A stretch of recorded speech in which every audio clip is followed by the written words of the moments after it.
Welcome back, ladies and gentlemen. It's Amir here at the Open Peace Podcast. We are joined by Abood, and we have a guest all the way from the United States. We're joined by Anna Gordon. She's a journalist student at Columbia.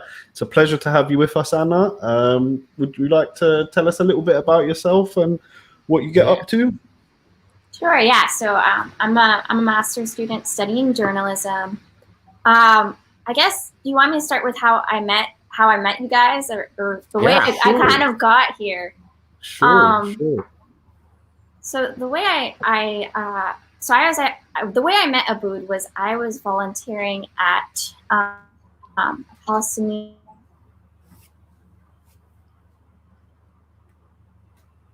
teaching Palestinian, and that organization is in Nablus, and so that's how I met Abood. And it was kind of a crazy thing for me to go there because, I come from like a religious Zionist background, and I lived in Jerusalem on the Israeli side for a year, and I speak Hebrew, and I have a lot of family in Israel, and I'm like pretty much, about as Zionist of a family as you can get. So it was like, I felt, when I was in Nablus and spending that time volunteering with Palestinians, I was kind of like shocked. It was like a huge culture shock. It was like a very crazy thing for me to do. Like, I got a lot of hate from a lot of people for doing that, from my community and my family. And for volunteering with Palestinians, or for being in Nablus? Yes, yeah. For both, really both. It was, I think they were really scared that something bad would happen to me, and that it would be dangerous for me coming from the background I come from. And, to be honest, when I was in Nablus, I was always nervous the entire time. I was so on edge there. I don't even feel like it's the same as like someone from like a Reform Jew going to Nablus. It's just so different because I come from such a Zionist community. And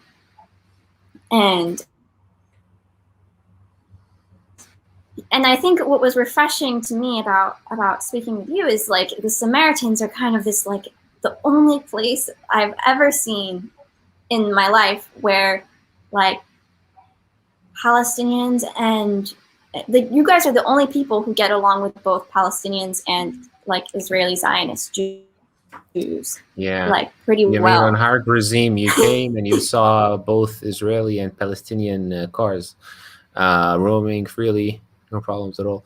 I mean, technically, we do have both passports, and it's kind of easier to get along. That's why it's like it would be cool if suddenly all the Israelis and all the Palestinians have both passports, and let's see what happens. I have like a new. It's just easier for us to connect with them, with the Palestinians, when we have the Palestinian ID, and vice versa. So. I almost wonder if maybe like the new solution is that we just have a Samaritan state. You guys can rule everyone. Yeah, I mean, we'd all get along. One time a guy told me about it.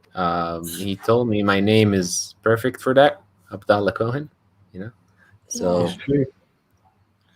But I don't think I want to be a president yet.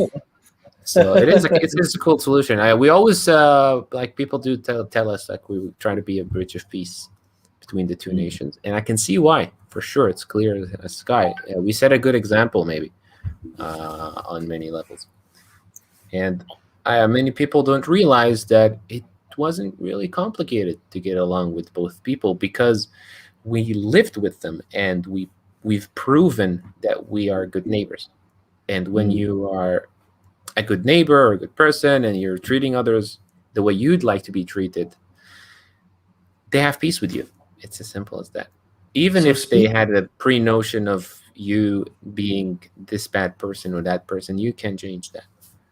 So I think, Abood, you've hit the nail on the head with, the good neighbor bit. And I think maybe that's kind of can be the focus of something that we build here on the podcast, and we build between Israelis and Palestinians, because we kind of need to get to that point where both peoples want to be good neighbors to each other, and the past is the past. The horrible things that we've kind of done to each other over the last 100 years, we put it in the past, we draw a line, and the future is the future. I think that's something that could really, really help. And the example of the Samaritans is perfect for coexistence, because Right. I really do think it's something magnificent you guys have up there on the mountain, and it can be a shining light for the rest of the people around here.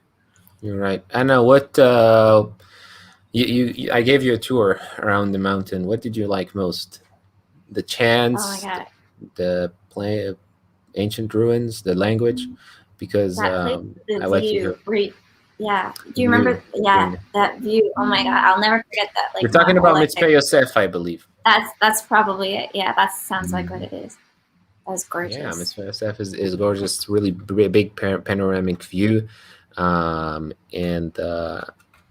yeah, it's one of my favorite places.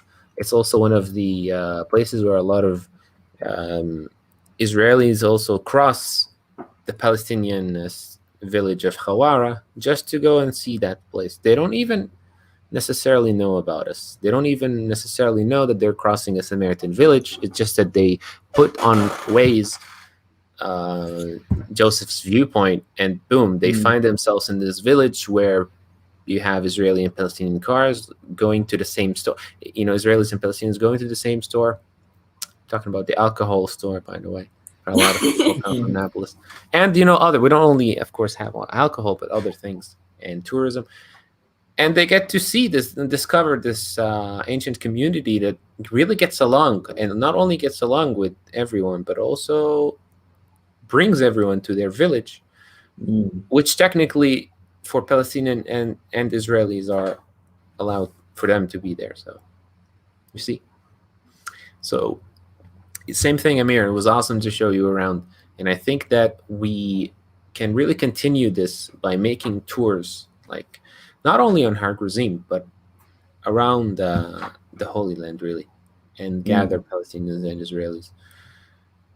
Just sitting with people, can set a good example, I think.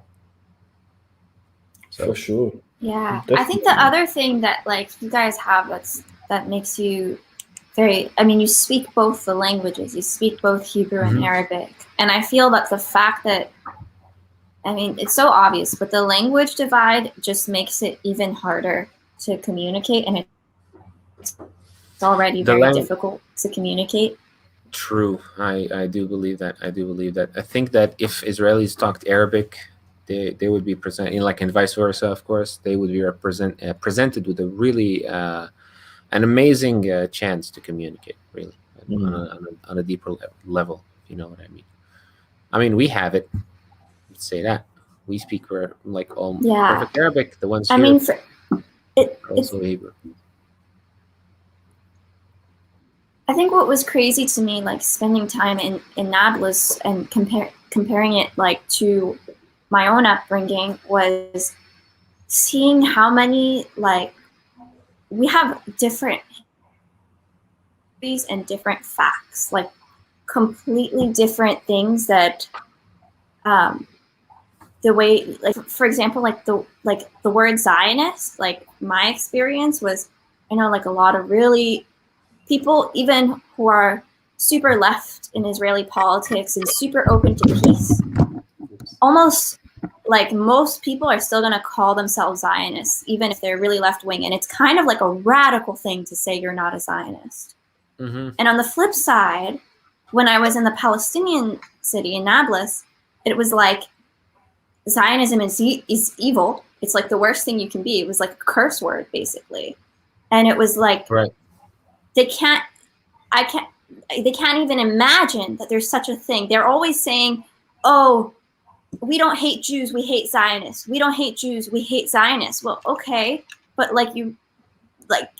I don't think, have you met people who call themselves Zionists who might not be what you think, what you're imagining they are,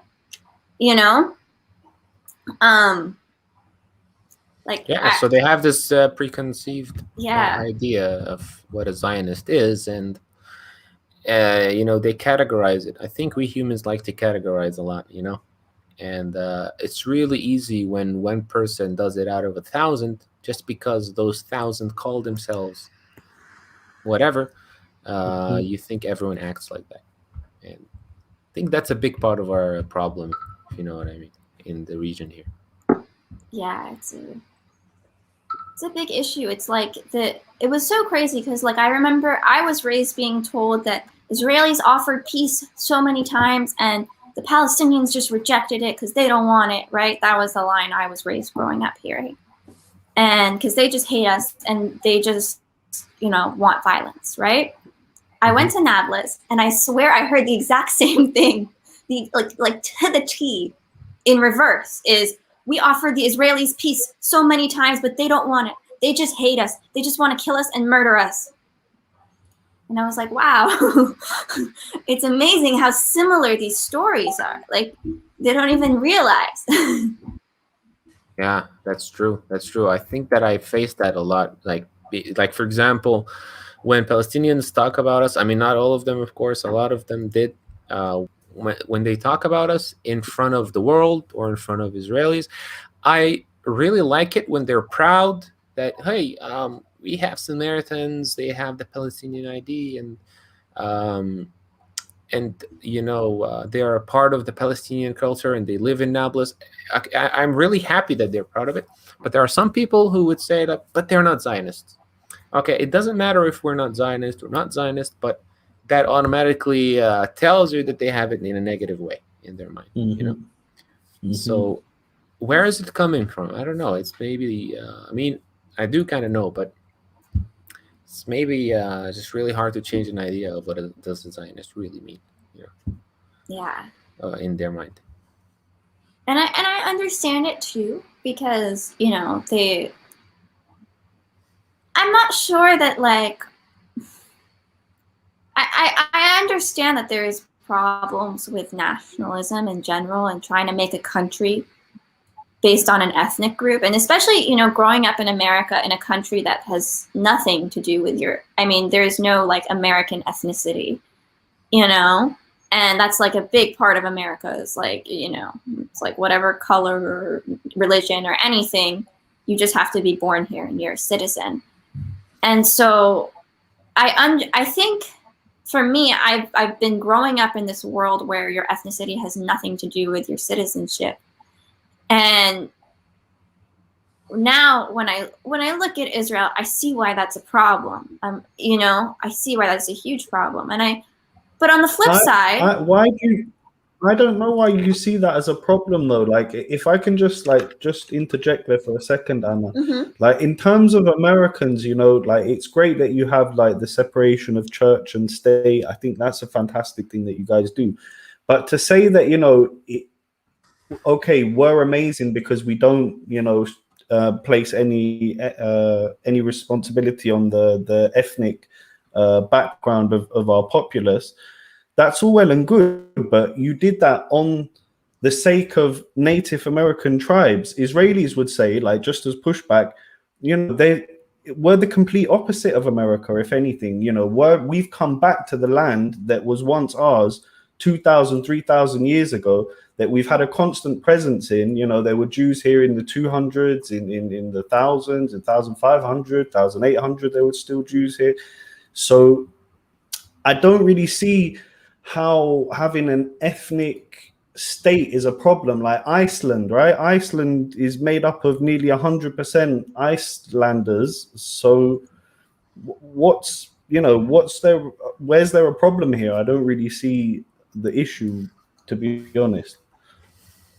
So I want to firstly say, I'm not saying that America is like a great, wonderful place. I'm just, and I totally understand that it was at the expense of Native Americans, and that was tragic. I'm just talking about the way it exists now in the world that I grew up in, and I'm not saying America is perfect by any sense of the word. I'm just saying that in this particular aspect, I saw another way. I would say that when you compare Israel to Iceland or, even France or something like that, Israel has the law of return, right? Which inherently, allows Jewish people to come back. Don't believe other countries have it. Then there's the things like it's the lack of separation of church and state, I think, that kind of makes the Israeli thing very different from even other countries that, maybe this group of, even compared to Iceland's not sitting there saying that you have to not, in Israel you have like laws that are literally based on religion. Public transportation is closed in Jerusalem on Saturdays, and all these things that you're imposing. Yeah, I heard a lot of people want that to change. Like, I don't know if it ever will. And then there's, it could change. We've started to get buses from certain lines on Shabbat now and stuff like that. To be honest, I think these are like internal things. So like Israelis can decide for themselves what their country would look like. Like I grew up in Britain where, it's a Christian country. So Sunday is our day of rest, right? So I don't really see a problem with it being Shabbat here, or as long as you're still respecting other religions' right to express the religion freely, I don't really see a problem. I see a problem when you start to impose laws on religious people. So, for example, you mentioned France and Iceland. I believe that in France, the hijab or the niqab is banned. One of the two is banned in public places. Personally, I'm against that. I think that that's like an infringement on religious freedom, right? And I think actually in Iceland as well, I'm not sure if it went through or not, but they tried to ban circumcision as well, which is like, can be seen as like, even not anti-Jewish, but anti-Semitic in general, because as you know, Muslims also do circumcision. So, I think it's up to each state to decide what they kind of want to do and how they want to go. I'm not going to sit here and say to Iceland, you can or cannot ban circumcision. It's up to them what they kind of want to do, It is weird. There's one more thing. Just wanted to say one thing, like hijab. I mean, at this point, what if a male came with a specific religion and they require him to, cover some part of his head? Why is that not considered a hijab? You know what I mean? It's true. It is banned. You can't. I believe in France, you can't wear a kippah, a Jewish head thing in public schools and things like that. But just to go back to what you were saying, I think I didn't say it the best way I could have, which is also the other big thing that makes Israel really different from like Iceland or France or all these other countries where, people are in their ancestral homelands, is that there's also Palestinians here. And I think Israeli policy has been that Palestinians are a demographic threat, because this is my understanding, and correct me if I'm wrong, but like the biggest reason Israel has not like annexed the West Bank and annexed Gaza and made them all Israeli citizens is because you start to lose the Jewish majority. And I think that's where I have a problem with Israel, is with this obsession with having a Jewish majority. And that's where it becomes like, I have an issue with that. And that's where I understand why Palestinians are angry and frustrated.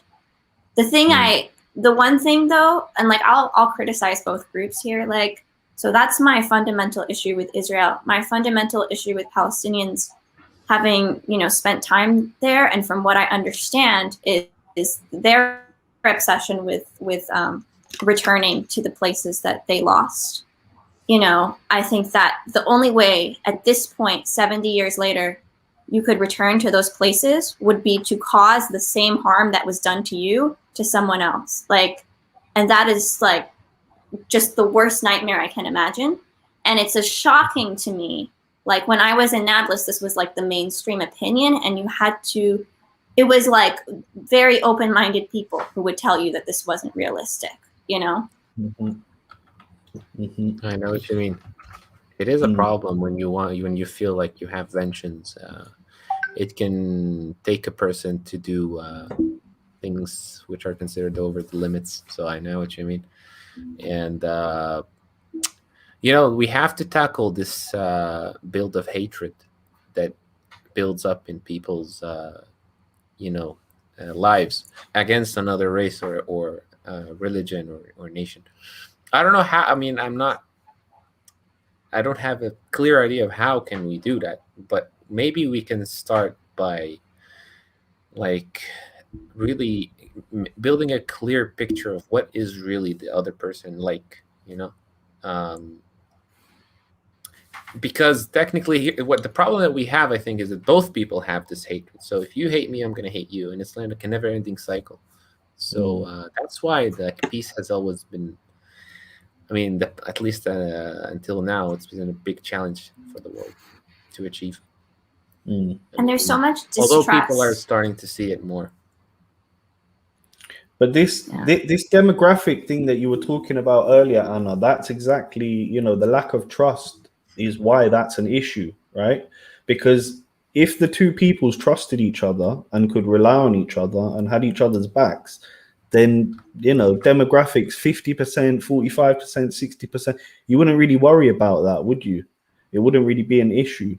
But the fact that we've gone through 1948, before even 1948, the Hebron massacres, the Arab revolt in the 30s, 1948, 1967, 73, 82, it's like round after round after round. So if you're asking me, we need to build some kind of round after round after round of reconciliation and peace building and bridge building and future planning. So like for me, any solution that is going to work on the ground needs to make sense physically on the ground and needs to make sense in terms of what each population is getting from the deal. You understand? So, the free movement of Palestinians, that has to be on the table. Any type of prisoner swap in terms of Israel has to be on the table. In terms of disarmament of all the terror groups, Islamic Jihad, Hamas, that needs to be on the table. And I'm probably, to be honest with you, I think Hamas are well aware of that. I think Hamas are well aware that they will need to give up something if they're going to get out of any of the position that they're in at the moment. It's about building trust between the two parties and actually getting two groups of people that are interested in peace. So now Israel's probably going to have a new government. I haven't quite seen what's going on. It should be in a couple of hours announced. But Israel now has a new government. So that's one side that possibly could be willing to negotiate. We have to see what happens now on the Palestinian side, which, as you know, are very divided themselves between Fatah and Hamas. They fought a war about 15 years ago. There was a little civil war in Gaza. And so if we can get two groups of united people together, then I don't see a reason why a logical plan for peace can't work here. Because it's worked in other places, where people fought for even longer. So there's no reason why it can't work. It's just about getting the right I'm sure people. it can work. It's just that we have you can see a really complicated. It's considered one of the most complicated ones, because I really don't know much about which was it, Iceland and you said France. And France. Yeah. For how many years? You said like 700 or 800? Oh no, sorry, no. Ireland and England, the 800 Ireland, yeah, years. exactly. That's the one, Ireland and England. But 800 years of war. Yeah, but I really don't know what caused the hatred, and I don't want to get into that right now. But what I'm trying to say is that you can see the reason why what we have here is not only a land issue, it's not only a religion issue. It's something. It just became a Palestinian-Israeli thing. I feel that, from what I understand, for the Ireland UK thing, or British thing, that was primarily a religious thing, right? Protestant versus Catholic. No, not at all. It was land-based as well, because if you consider the UK from an Irish perspective, right? Ireland is one island. why is it divided into two islands at the moment? Why is it Northern Ireland and Republic of Ireland? It doesn't make any sense. Like, when you think about it logically, it doesn't make sense. But it's because the land was divided and British moved in and, you know, enslaved a lot of the local population, and that there was a lot of balagan over there. So it was kind of it, but it also was up on religious lines as well. You're right, between Catholics and Protestants. Yeah. But it was also land-based as well. But the thing is, they managed to disarm the IRA.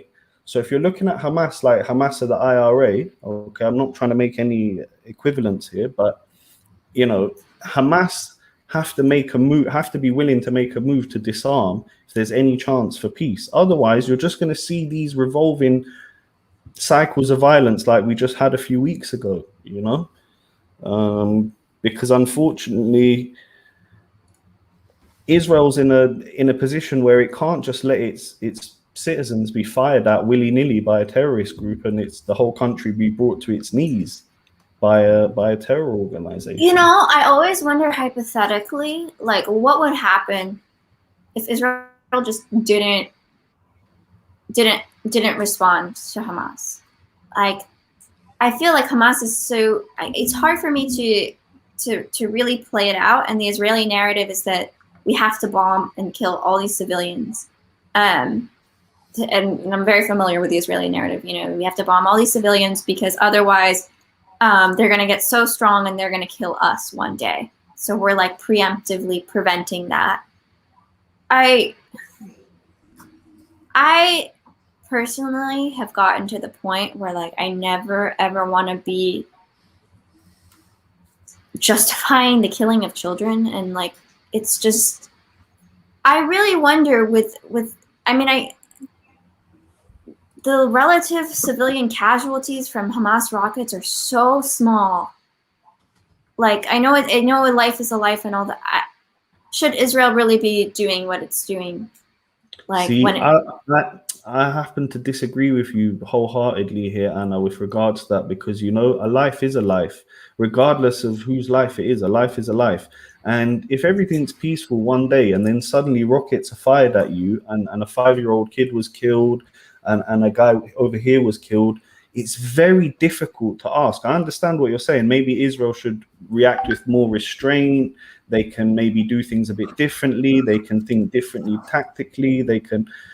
But at the end of the day, if you take any country in the world, rockets being fired near their capital city, the civilians being peppered with rockets, not even their military, the civilians being, there has to be some kind of reaction. We're living here in the Middle East. We're not in the middle of Switzerland, peaceful Alps. Unfortunately not, you know, we're here in the Middle East, and this is, unfortunately, now, you can't blame the British who left here 70 years ago. It's on us now. It's on Israelis and Palestinians. Both should be looking at it in the mirror at shame with some of the things that we've done over the last 70 years. I'm not justifying the killing of any children. I'm against any children dying on either side. What I would like to do is to have a plan in place that stops the violence from even happening in the first place. Because at the moment, we're happy to let it go on. If you look, both sides are happy to let it go on. Okay, so there's a rest, a few years, everyone rests, everyone up, and then another little spout, and then another little spout. I just want to mention a couple of comments here that have been in the chat. Somebody mentions here, Oslo was based on trust. What happened then? That's a fair statement, but I think Oslo, with all its good intentions, to be honest, was doomed from the start, because Yasser Arafat wasn't a real partner for peace from the start. And the deal itself split up a very small area into other 3 areas, A, B, C. It didn't really make sense for a long-term plan. It was a nice effort that was made on both sides, and both sides did try to come to something, but it just wasn't logical enough on the ground. And we all know what happened after that. There was an intifada. There were terrible times over here. And we just have another question. Abood, would you vote for Hamas in the West Bank? Honestly, I don't know. I mean, if they have a proof, 100% proof that they'll do peace between the Palestinians and the Israelis, and they'll have like 100% proof of that, let it be. If there's going to be no killing and there's going to be all peace and love, and maybe. You're saying if But I don't Yahya think my Sinwar, opinion matters that much, does it? yes, you're saying if Yahya Sinwar says, "Here you go, Abu, take the weapons, take them from me, yalla habibi, yalla." Yeah, let's build peace instead of tunnels or something. I don't know.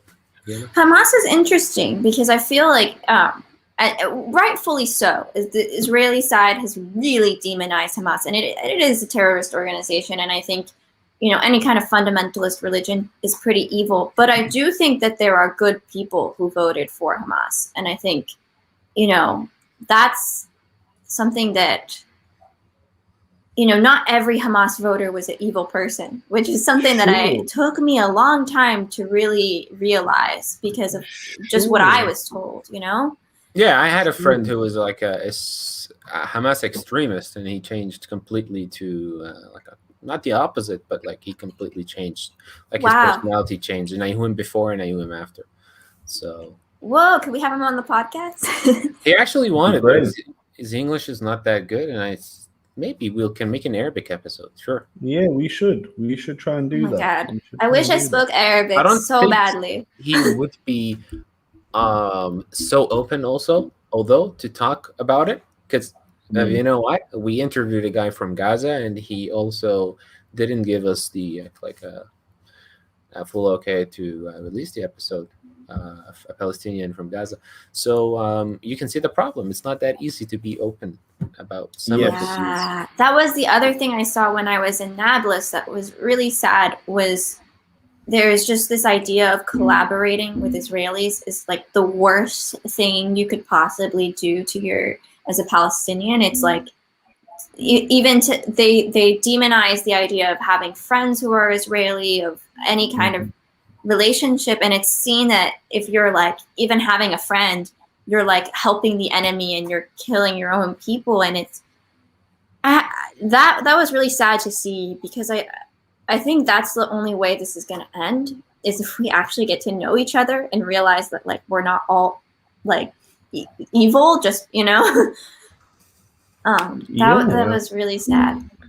I know. We had people on, Anna, called Holy Local Aliens. They're a great tour group. They bring Israelis and Palestinians together, and they just do trips on the land together. Socially, just get together, and that's the grassroots. That's where you're going to get somewhere.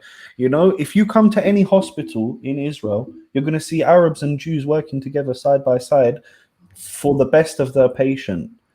That's what we need to be showing to the world. We shouldn't be pumping in the media the 2% or 1% of lunatics on both sides that hate each other, that have bad blood, that burn each other's cars, that slash each other's tires, that behave basically like reckless hooligans.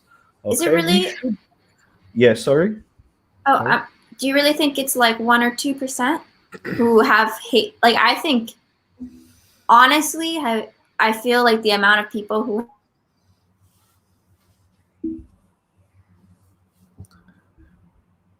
is a lot more than 1 or 2%. I think, Amir, did you hear the question? Because I didn't. I kind of heard, but you might want to just repeat it. Okay. My question was, is it really 1 or 2% who are lunatics? Because my experience was that I would say there's quite a lot of people on both sides who, even if they're not acting violently, there's a very large percentage of people who literally hate the other side and dehumanize, and it's not small. So I would say, when I say 1 to 2%, those are the people that are actually, extremists out on the streets causing mayhem, attacking the other side. Makes sense. That's what I'm talking about with the really extreme lunatics who are willing to do violent acts and criminal activity to disrupt the other side. In terms of like, what percentage of each population hates each other and stuff, I'm sure it's a little bit more than that, right? But I don't think it's as high as people are led to believe. In so many places in Israel, Jewish life and, if you like, the Arab society that are intertwined. You know, you can't go to a supermarket without seeing Jews and Arabs. You can't go to an industrial area and, you know, see And only Jews plus, or only Samir, you're Arabs. not going to see that on the news, every day at Yeah. least. You might see it once, like a month of, hey, look, people like hanging out. But Yeah, yeah. But they'll show you burning synagogues and lynchings over and over again on repeat, and then that hate gets, pumped out there into the veins of the people.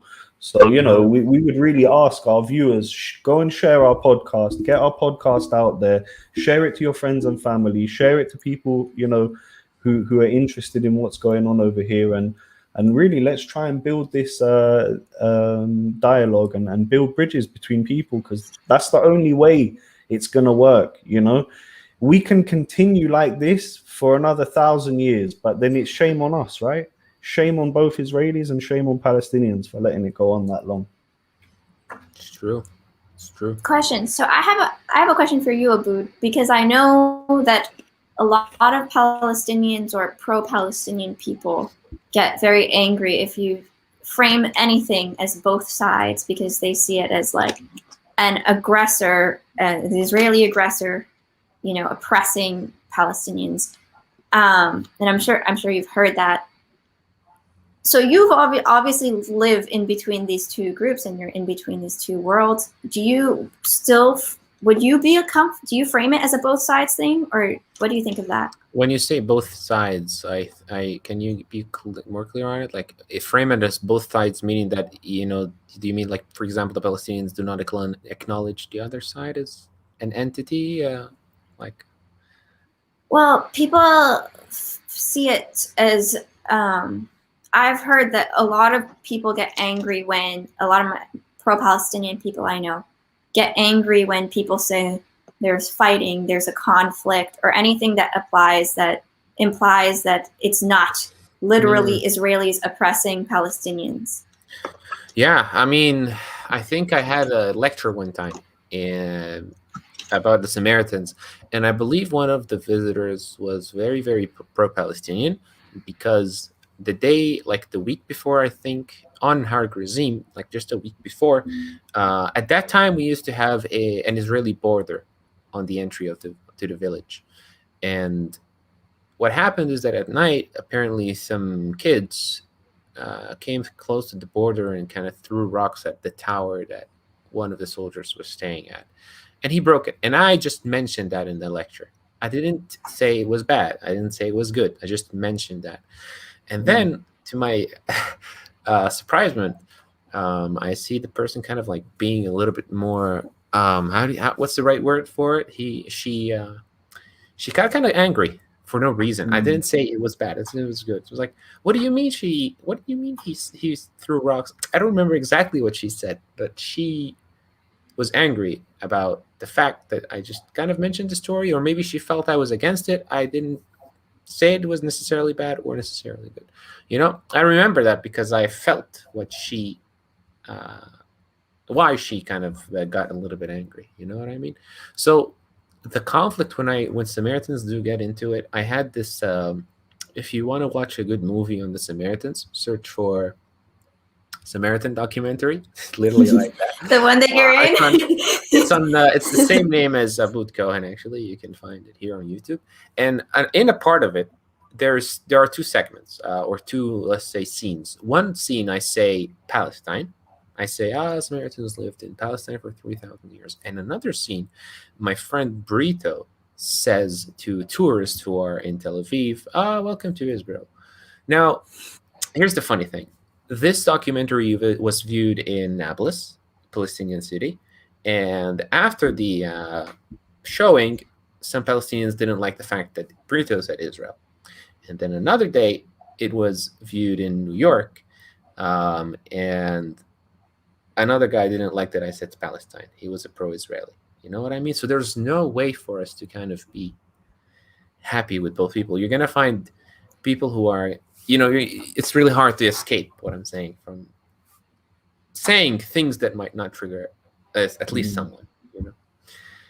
But at the same time, we're very honest about our feelings towards loving both nations. We don't have any hate toward any nations, not this side or not that side. We really love both. We love both cultures. We love both foods and history. So, and I don't see why there's something to hate, unless you really have something that the media or some other person or some kind of history showed you that it's bad.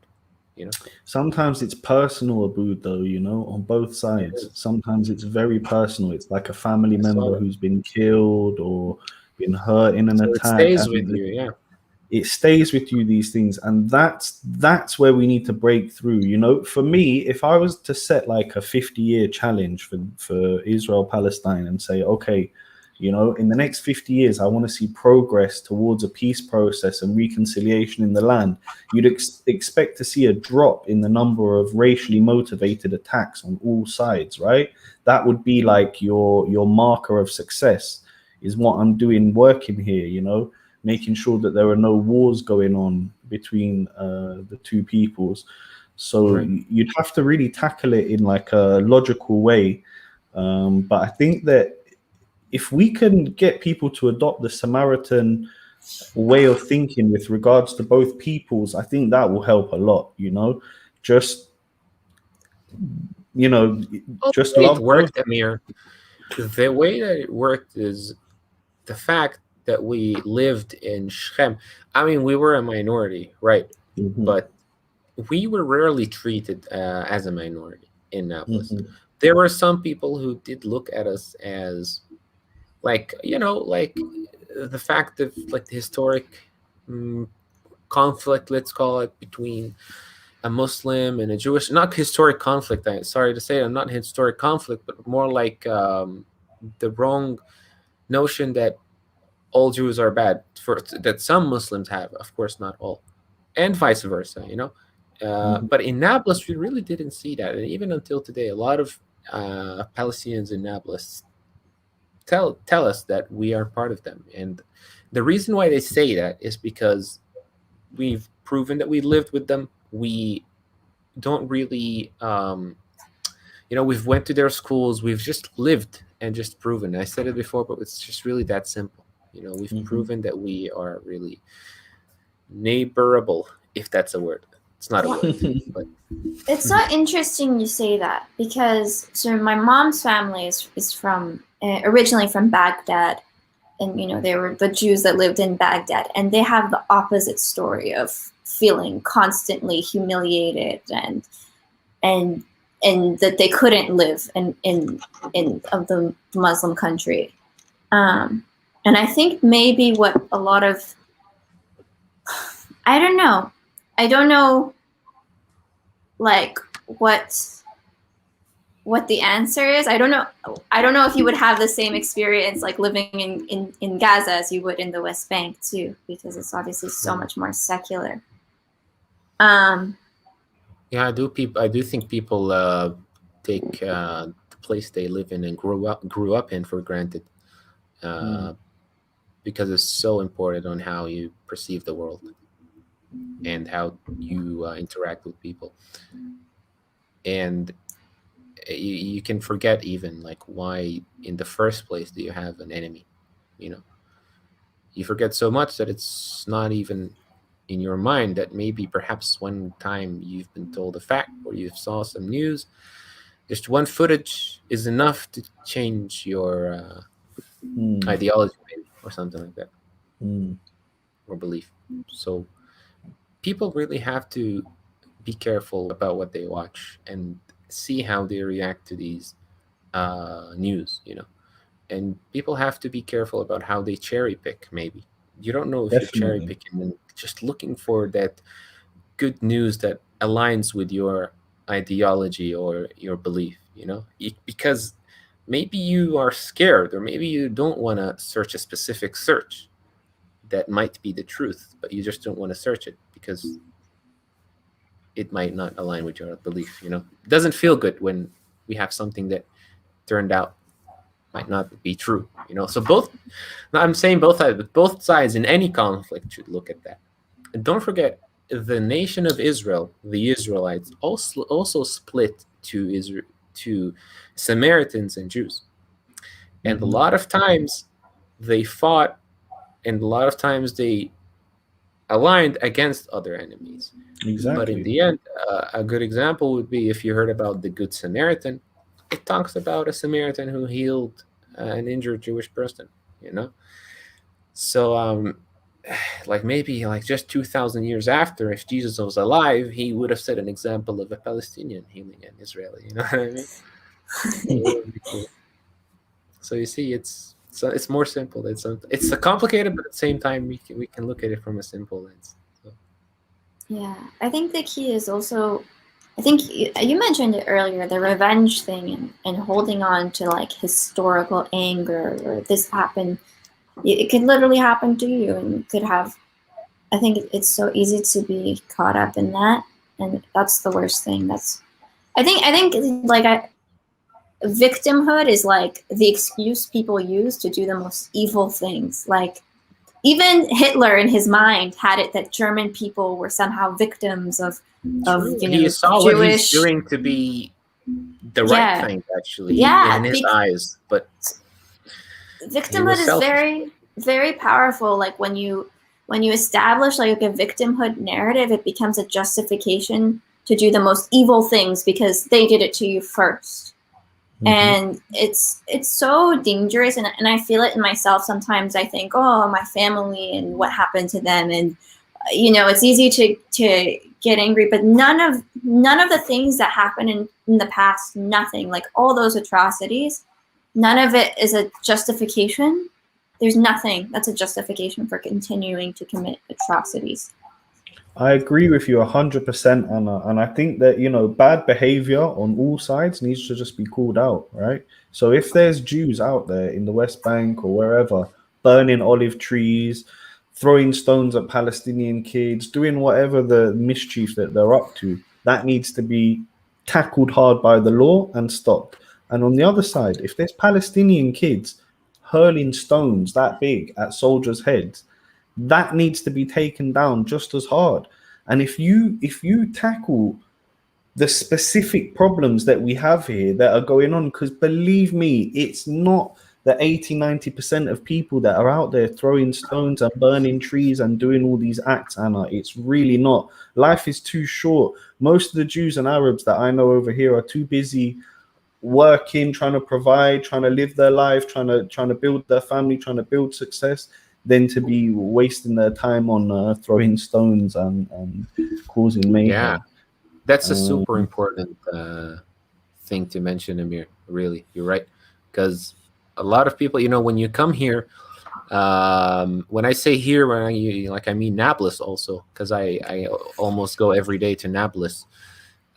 You see the love that the people have for each other and for their land and for everyone.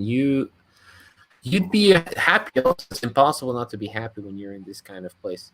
I mean, like in every place in the world, there are some, like bad small population of, you can call them bad people. But in my experience in Nablus, I really just hope people, especially like Israelis, because since they're neighbors to Nablus, I just wish they could just spend a day in Nablus, really, and see that it's not as bad as they might have thought it is, and you know what I mean when they think it's bad, It's so funny because I feel like I had a bit of the opposite experience in Nablus, and that I was hoping it would be more open-minded than it was.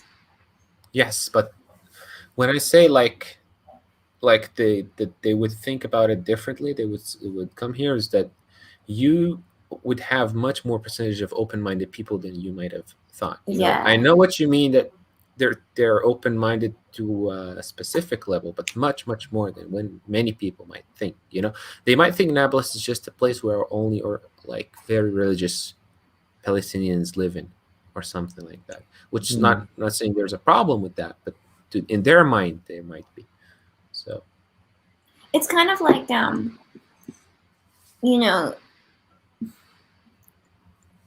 it almost reminds me of that show Stiesel, which became so popular, and people there was a show about these ultra-Orthodox Jews, and people kind of realized like, oh, I mean, it's horrible to say, but I think a lot of people had in their heads this stereotype, and they never really thought that, oh, these people are individuals with personalities, The and Netflix they, show, right? yeah, and they don't all, always get along, and they have lives, and you don't think that because you just see the dress and you make these assumptions, and I think there's But a their similar. lives are like They're much different. yeah, every human has like a whole thing like.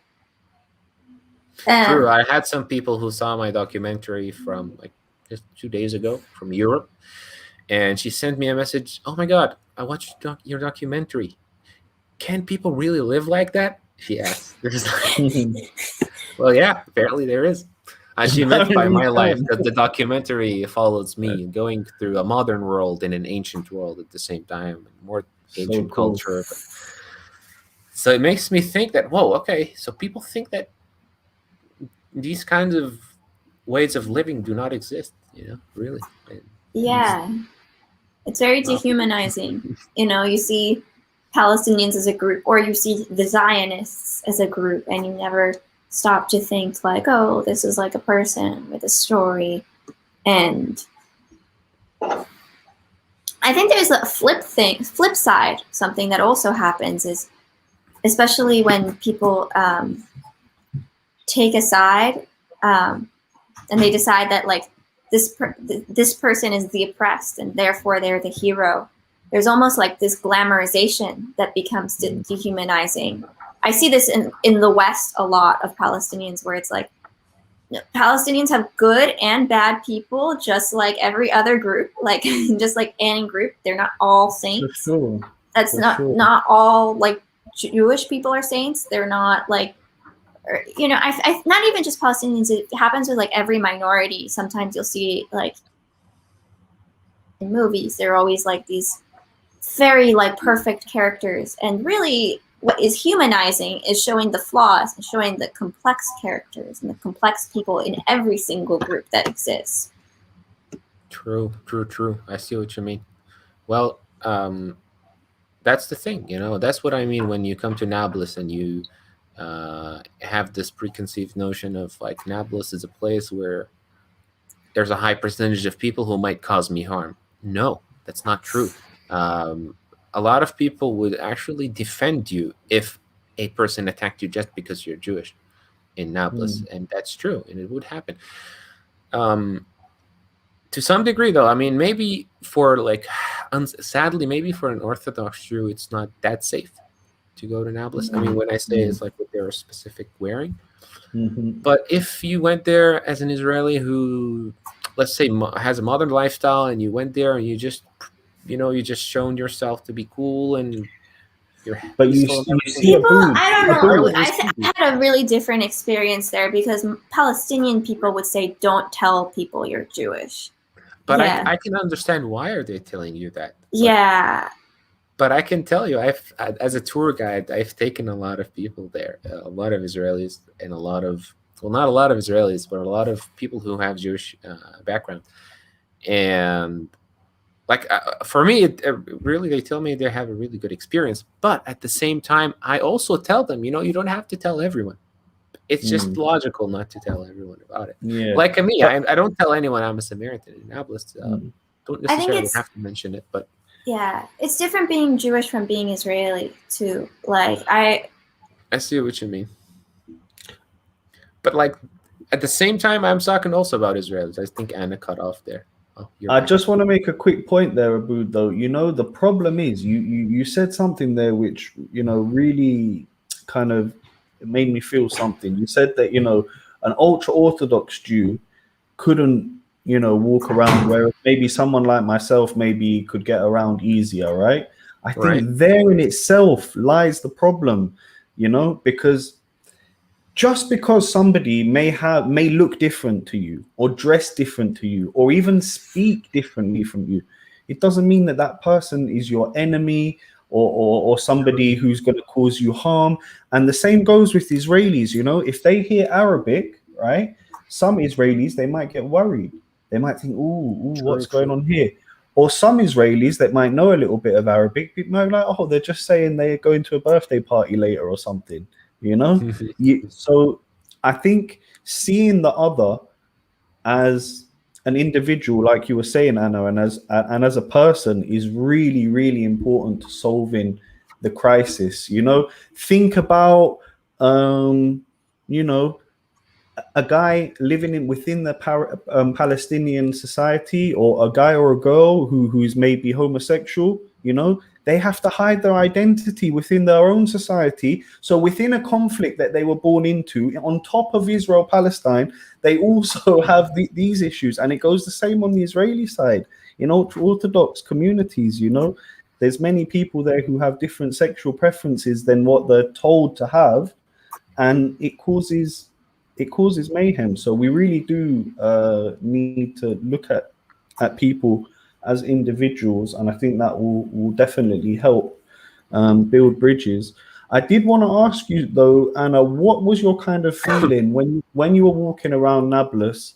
What was the kind of vibe you got from the city, and what were kind of your highlights, if you like, from your time there? Wow. It looks a little bit like the old city of Jerusalem, and there's a lot of stones. I spent some time, especially in the old city of Nablus. Cool. It's very beautiful. Here's an old picture while you're talking about Nablus, an old picture of Nablus. And for me, for me, it was weird, like growing up, you hear that this is Shem, which is like this city in the Bible. And more modern there's also, but you can't escape the conflict. Like there's pictures of like people of victims or they have like pictures of martyrs everywhere, pretty much. People who were killed by Israeli forces in some way.